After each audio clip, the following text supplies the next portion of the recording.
ஒட்டகத்தில் பூச்சி கடித்தது போல ஒரு பெரிய ஒட்டகம் வெப்பம் எழுந்த பாலைவனத்தில் அமைதியாக நடந்து கொண்டிருந்தது. அதனுடைய உயரமான உடல் தன் பக்கத்தில் புழுதியாகிய மணலை தூசி போல காணும் அளவில் இருந்தது. அந்த நேரத்தில் ஒரு சிறிய பூச்சி வானில் பறந்து வந்தது. அது ஒட்டகத்தின் மேல் பக்கத்தில் உற்று பார்த்தது.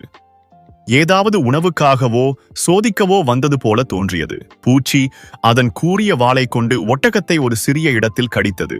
அந்த கடியலில் ஒரு வலியும் ஒரு அரிப்பு கூட இருந்திருக்கலாம். ஆனால் ஒட்டகம் அதை பற்றி புரிந்து கொள்ளவே இல்லை.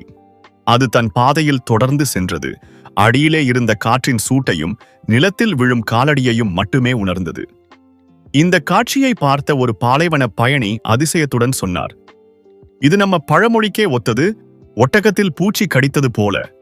அதை கேட்ட அருகிலிருந்த பறவைகள் கூட செம்மையாக கூவிச்சு சிரித்தன. பழமொழி ஒட்டகத்தில் பூச்சி கடித்தது போல். அர்த்தம், ஒரு வலிமையானவனை சிறிய பிரச்சனைகள் பாதிக்க முடியாது. பாடம், நம்மை பாதிக்க இயலாத சிறிய விஷயங்களை புறக்கணிக்கவும் பெருமைத்தன்மையை வளர்க்கவும் வேண்டும். முருகப்பெருமானை நம்பினால் சேனலை லைக் செய்யவும், உங்கள் எண்ணங்களை கமெண்ட் செய்யவும், வீடியோவை பகிரவும் மற்றும் சேனலுக்கு குழு சேரவும்.